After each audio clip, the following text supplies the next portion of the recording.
Le sort des migrants en Europe, bien sûr, avec ce nouvel épisode de l'Aquarius, la mairie de Paris qui suscite pas mal de convoitises, et puis les élections européennes qui auront lieu avant les élections parisiennes d'ailleurs. C'est avec Rachida Dati, la maire du 7e arrondissement et députée européenne, que nous sommes ce matin, LR bien sûr.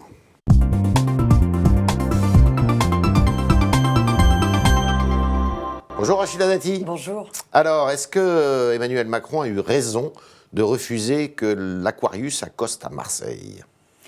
La question n'est pas de refuser ou d'accepter qu'un navire accoste dans un de nos ports.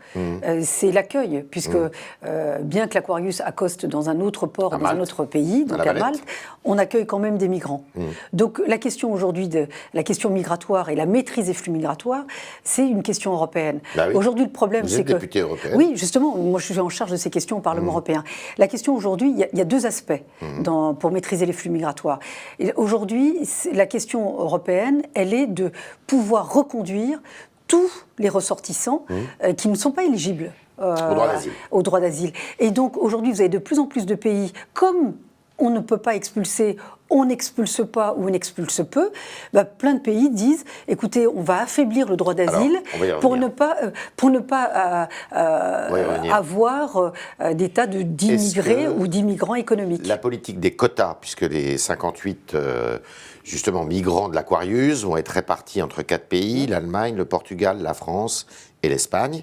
Est-ce que cette politique de quotas qui est demandée notamment par M. Salvini d'ailleurs, elle vous convient?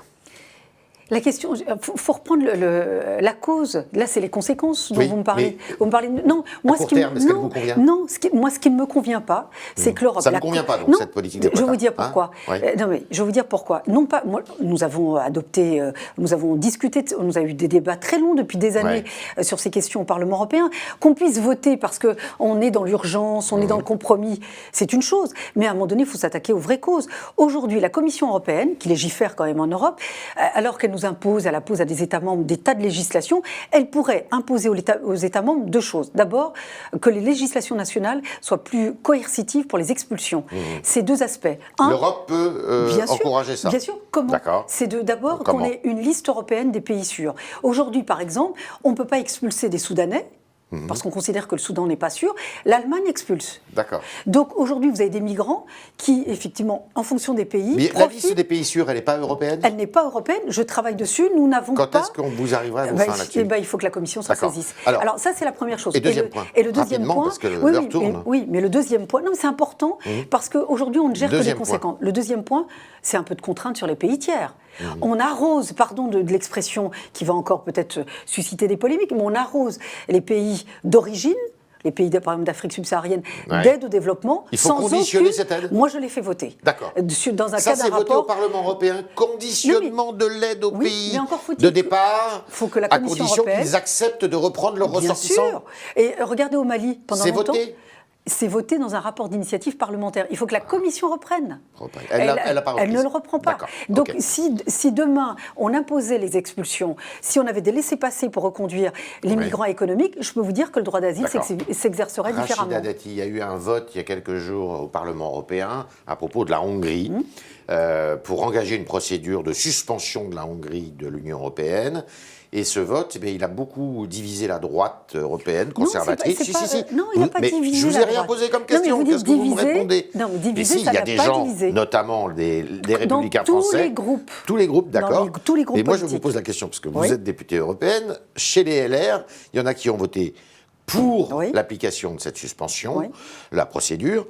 D'autres qui ont voté contre, comme Nadine Morano, et certains se sont abstenus, comme Brice Hortefeux ou vous. Pourquoi vous vous êtes abstenus? Moi, je me suis abstenue. Ça a été une discussion que nous avons eue dans le cadre de notre délégation. Moi, manquer de courage, au contraire. Ça a étonné tout le monde. Parce que, je vais vous dire exactement ce qui s'est passé. D'abord, Viktor Orban a été démocratiquement élu, bien élu, à plusieurs reprises. Oui, mais ça, d'accord, je connais, ça, c'est de la langue de bois. Non, c'est pas de la langue de bois. Est-ce qu'il faut le sanctionner ou pas? Deuxième chose, c'est le seul chef d'État européen, dans le contexte actuel, qui a fait reculer les extrémismes dans son pays. Aujourd'hui, pourquoi je me suis abstenue? Parce qu'effectivement, il y a des réformes. Il y a des... Monsieur Orban, quand il est venu au Parlement européen, il a évoqué d'autres d'autres aspects sur lesquels moi je suis un peu sceptique. Sur la politique intérieure notamment, la liberté Exactement. de la presse, la Sur justice. Voilà. Et moi je suis très D'accord. sensible aux Ok, questions de justice. d'accord. Et donc, Et sa c'est pour politique ça. migratoire, en revanche, vous l'approuvez. Sur la politique migratoire, c'est comme Salvini. Salvini dit moi je ne veux plus. Sauf qu'ils ils disent pas la même chose. Non mais attends, il veut. Salvini est pour les quotas et pas Orban. Ben parce que d'abord, Salvini, comme Oui, d'ailleurs il les a Orban, tous. l'Italie et la Hongrie, ils se sont pris quand même de plein fouet D'accord. des vagues migratoires importantes. Ok. Ça nous arrangeait bien à un moment donné. Hein. D'accord. Alors, il y a des élections européennes. Oui. Le parti Les Républicains va aller à ces élections. Vous êtes divisés. Il y en a qui sont plutôt souverainistes, plutôt en retrait par rapport à cette Europe. Attendez, on a eu un Conseil national. D'ailleurs, ça a été musclé entre Valérie Pécresse C'est pas vrai. et été M. Wauquiez, non, qu'elle ait été huée ou sifflée par des militants, c'est une chose. oui. Non, mais c'est une chose. Elle a voté pour le programme qu'a adopté le Conseil national en juin. Vous êtes Wauquiez ou Pécresse? Mais non, mais moi je suis légitimiste, on a un chef de parti. Wauquiez. On n'est pas d'accord sur tout avec Wauquiez. Ah bon? Pourquoi? Il y a des choses sur lesquelles on est un petit peu. Dites-moi, non, mais deux par petits exemple, trucs. non, mais par exemple, moi je trouve que dans notre projet des Républicains, Oui. il y a peut-être des questions économiques, des questions sociales. La question des inégalités, on devrait effectivement s'en saisir Vous trouvez beaucoup que plus. vous n'êtes pas suffisamment social, entre guillemets? Non, il y a des questions, par exemple, sociales. Regardez, nous on défend les classes populaires. Oui. Et Vous êtes pour l'augmentation du SMIC, comme M. Pelletier d'ailleurs? Non, moi je suis effectivement pour la baisse des charges, pour favoriser mais pas pour l'augmentation et du l'augmentation des salaires. Mais ça c'est D'accord. plus global. D'accord. C'est une discussion que nous avons C'était eue pas avec une bonne Guillaume idée, Pelletier. l'augmentation du Mais SMIC non, mais on de discute, Pelletier? on D'accord. discute de tout. Ok. Voilà. Donc vous serez unis Notre pour les socle, européennes? Bien sûr.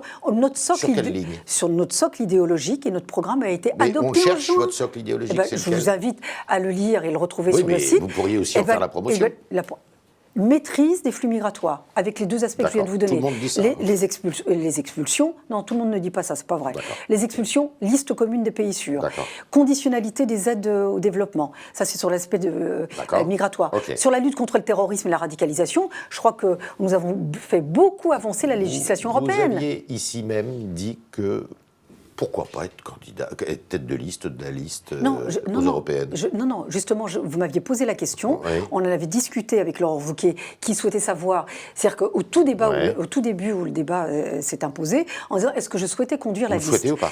J'ai dit non. Je vais vous dire pourquoi. Parce qu'il y a des élections municipales à Paris. Mais vous êtes candidate à votre réélection? Moi, je suis à ce jour, évidemment, toujours candidate à ma réélection. Pour être dans les 4 premiers de la liste? Oui, mais la question va se poser parce 4 premiers?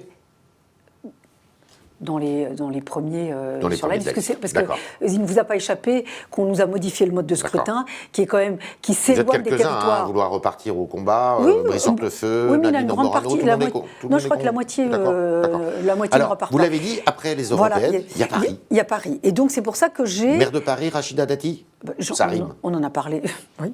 Si c'était si simple, Ouais. je vous dirais oui tout de suite. Mais vous êtes candidate? Non, comme je vous l'ai dit, aujourd'hui, quel est l'élu de Paris qui ne rêve pas du mandat de maire de Paris? Tous. Celui qui vous dit non, il ment. Parce que c'est un très beau mandat, c'est la plus belle ville du monde, moi je considère. Ouais. Il y a beaucoup d'enjeux, et des enjeux très intéressants. Oui. Qu'ils soient écologiques, qu'ils soient sécuritaires, Il faut battre Anne qu'ils soient Hidalgo. en termes de propreté.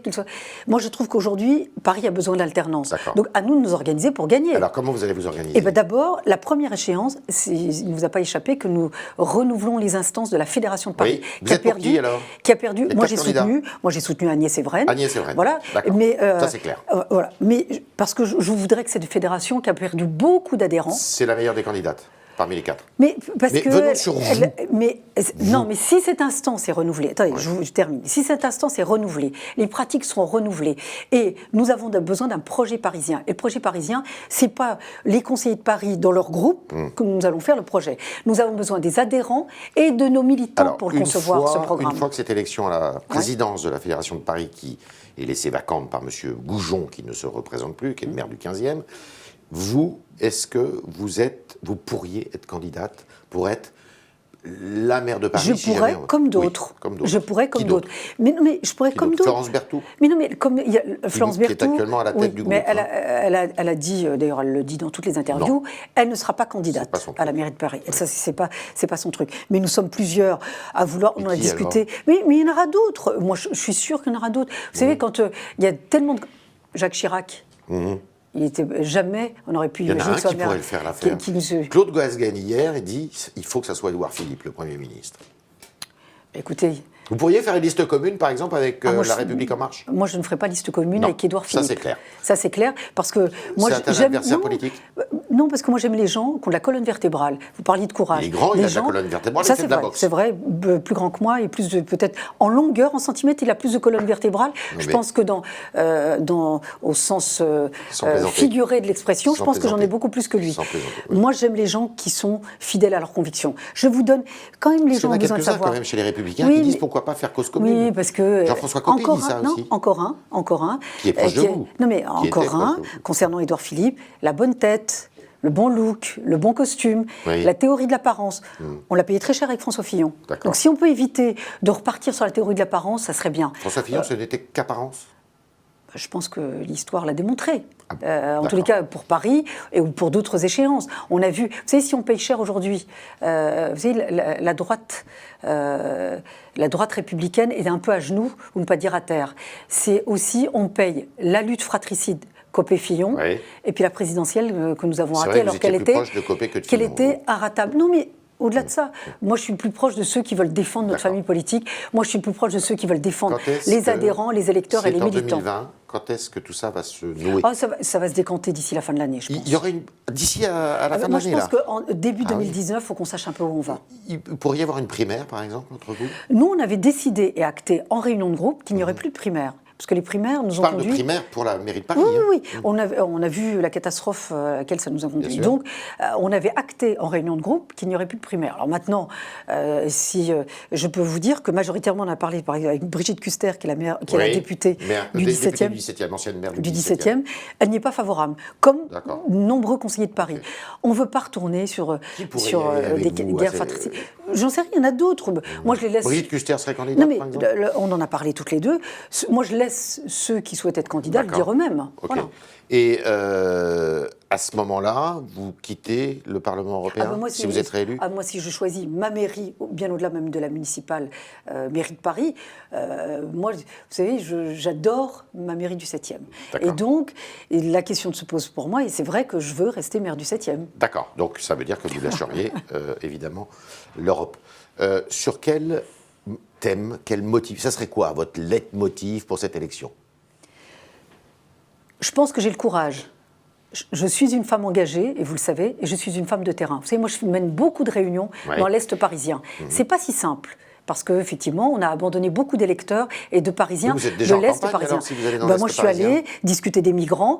Je crois que dans une semaine ou deux, je vais aller avec Pierre Licia. Nous allons essayer de rencontrer les riverains qui subissent les salles de shoot et la colline du Crac. Donc nous allons avoir une réunion sur le sujet de la toxicomanie, des trafics de stupéfiants aux abords des salles de shoot. Vous y allez en qualité de maire du 7e arrondissement? En qualité, conseiller de Paris, et puis avec des associations qui me demandent d'intervenir sur le terrain. Ce sont des sujets, comme vous le savez, sur lesquels je travaille depuis de nombreuses années.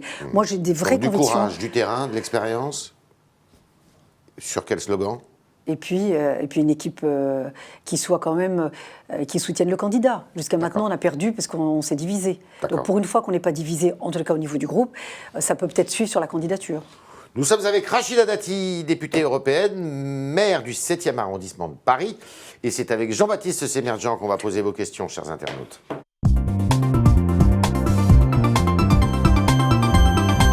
Jean-Baptiste, bonjour. Bonjour Yves, bonjour Rachida Dati. Bonjour. Une première question de Beaulieu. Beaulieu vous demande de taper sur la table pour les petits retraités. Les retraités, selon vous, c'est les victimes du gouvernement ? C'est les victimes du gouvernement dès le départ. Moi, là où je suis choquée, quand j'entends, y compris le président de la République ou le Premier ministre, dire il fallait retraiter du genre ils vivent bien, ils ont assez avec ce qu'ils gagnent ou ce qu'ils touchent. Donc, les statistiques montrent que les dernières années, enfin les 20-25 dernières années, les retraités n'ont pas été maltraités, si vous me permettez l'expression. Oui, mais moi je trouve que c'est bien de les laisser profiter du fruit de leur travail, de toute une vie, parce que eux, leurs revenus ne risquent pas de s'améliorer. Ceux qui travaillent ou qui commencent dans la vie peuvent être amenés à plus de sacrifices. Moins de travail, vous le savez.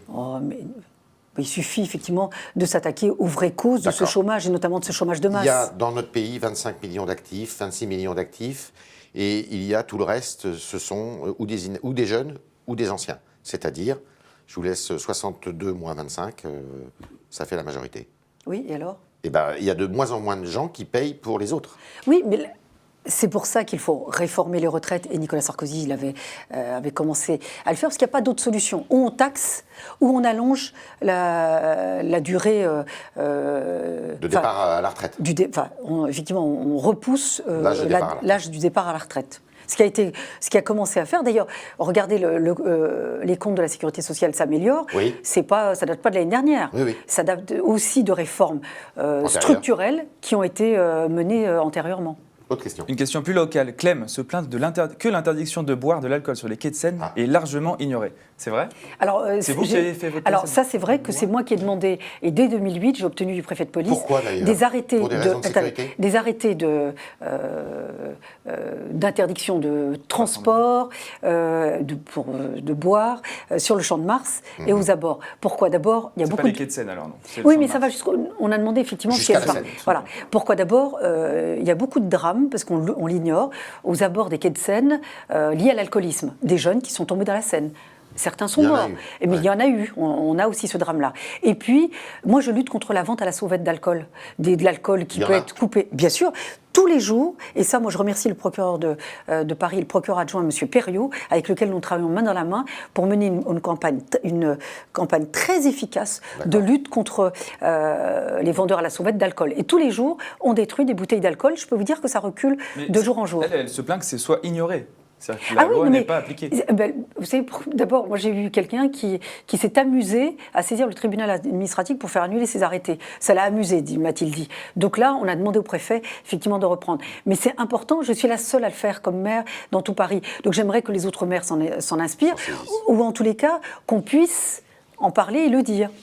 Et le faire appliquer. Selon Manu, la mairie de Paris a installé des salles de shoot pour se donner une bonne conscience. Vous êtes d'accord? Mais bien sûr, Bonne conscience. Totalement bonne conscience. Et on voit aujourd'hui les dégâts, l'insécurité. l'insécurité. Une salle de shoot pour le moment. Oui, mais Vous êtes, moi je suis contre. Je vais vous dire, moi je trouve que c'est irresponsable de dire on se lave les mains de la toxicomanie. Vous avez vu les dégâts sur les jeunes? Et je sais de quoi je parle. Donc cette salle de shoot n'est pas efficace pour lutter Non, contre la parce que d'abord, toxicomanie. on dit aux gens, on ferme les yeux, allez vous shooter tranquillement avec ce que vous voulez dans cette salle. Vous êtes à l'abri pour faire ce que vous voulez. Les nuisances, parce que évidemment, vous avez quand même des dealers qui viennent aux abords, ça génère de l'insécurité, ça génère des bagarres, ça génère aussi, on retrouve des gens dans des états, des jeunes notamment en état d'overdose, voilà, aux abords. Je ne crois pas que ça puisse être une solution non seulement à la toxicomanie, mais pour lutter contre les trafics. Jean-Baptiste. Autre sujet, Malo. Malo, il vous reproche de faire du populisme quand vous comparez sur Twitter les 8,8 millions de pauvres en France avec la hausse de 40% des bénéfices du CAC 40. Alors, je vais vous dire, je l'ai vu ça n'est pas du populisme. Pourquoi? Parce que moi, j'ai saisi les présidents de ces grandes entreprises qui ont, pour la plupart des fondations, ils font du mécénat. Carrefour notamment. Carrefour, LVMH, par exemple PPR a donné 50 000 € pour qu'on puisse développer des douches pour les femmes SDF.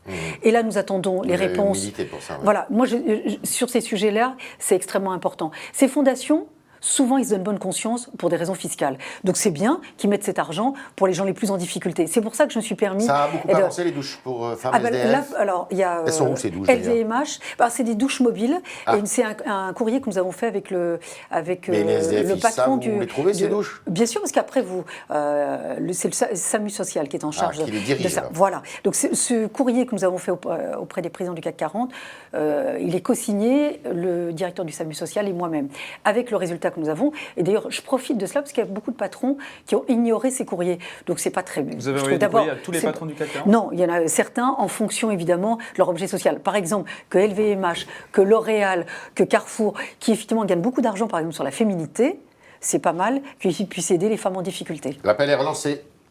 Paris, il vous remercie car votre mairie s'engage pour le bon entretien des églises de votre arrondissement. C'est vrai. Vous ne croyez pas donc dans le loto du patrimoine, par exemple ?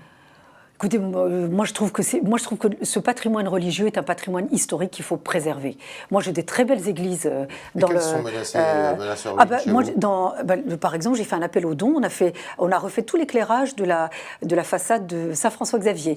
J'ai refait la porte de Saint-Thomas d'Aquin, le parvis de Saint-Pierre-du-Gros-Caillou et Sainte-Clotilde. J'ai obtenu des financements pour une rampe d'accès pour les personnes à mobilité réduite. Donc moi je suis totalement mobilisée pour sauvegarder, restaurer ce patrimoine religieux historique qui fait partie de notre histoire. Vous m'autorisez une indiscrétion, une Oui. question indiscrète? On dit. Ça dépend. On Ça dit. dépend. Je réponds. On dit que vous pourriez vous convertir au catholicisme. Mais c'est quoi cette question? Ben, c'est une question. Ça ne veut rien dire. Vous connaissez mon parcours, vous connaissez ma famille, mes parents de confession musulmane. Moi, j'ai ma confession, j'ai ma foi. Je considère Donc, que ça relève de l'intime. C'est une rumeur. J'ai été élevée, j'ai fait mes études dans un institut catholique de jeunes filles, Ouais. Le Devoir. En province. En province, Le Devoir, et mes parents qui étaient très œcuméniques, de confession musulmane, qui ont eu évidemment l'idée de nous mettre dans cet établissement religieux. Je vais vous dire pourquoi, parce qu'ils considéraient que, quel que soit l'établissement religieux, ça allait nous apprendre le bien et le mal. Donc voilà, donc moi je ne me suis pas départie de mes convictions religieuses, et ma foi relève de l'intime. D'accord. Dernière question. Dernière question, on reste sur le sujet local. Cheikh Elim se plaint des vendeurs à la sauvette aux alentours de la Tour Eiffel. Ah ben voilà, vous en avez parlé tout à l'heure, mais elle ajoute Oui, mais dépêchez-vous. là, c'est des vendeurs de Tour Eiffel. Là, Oui, c'est mais pas... pareil. Mais Regarde. quelle est la solution alors, autour de ça? Eh ben, il faut qu'il y ait une politique pénale, parce qu'on arrive, alors, entre ceux qui n'ont pas de papier. Donc on a un moyen effectivement d'interpeller, mais c'est d'avoir une politique pénale efficace.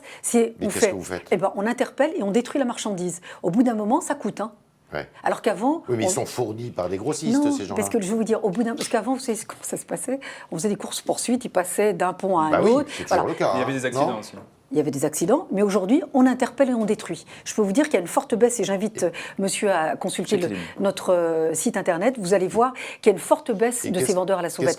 Mais regardez les tuk-tuk. Qu'est-ce que vous faites les tuk-tuk, justement, Oui. c'est détruit. Oui, sur votre compte. Non, mais vous les vendez, détruisez, mais les gens d'abord, qui les vendent, qu'est-ce que vous en faites? Ah ben ils sont interpellés, ils payent des amendes pour la D'accord. plupart. En tous les Et cas, 15 ils ne jours sont après, pas ils reviennent.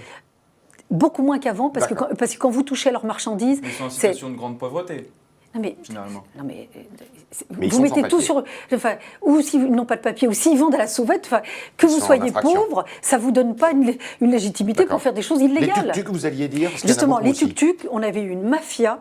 Je pèse mes mots, une mafia de tuk-tuk totalement illégaux, hors normes, Ils venaient d'où, agressant les touristes. Pour l'essentiel, roumains et bulgares. 140, vous disiez sur votre compte Twitter. Voilà, et donc avec le procureur, M. Perriot, avec le commissaire du 7e arrondissement, on a mené une campagne extrêmement active. Nous n'avons plus, alors il doit sans doute en rester encore quelques-uns, nous n'avons plus de tuk-tuk illégaux. Nous avons maintenant, ce sont des tuk-tuk électriques, éthiques, avec lesquels... Mais qui sont en situation régulière. Ce sont des Aussi bien sociétés. de travail que de... Exactement. Et là, nous allons avoir une réunion dans les 15 jours qui suivent entre les riverains du Champ de Mars et cette société de tuk-tuk qui fait son travail dans de meilleures conditions que les voyous qui existaient avant.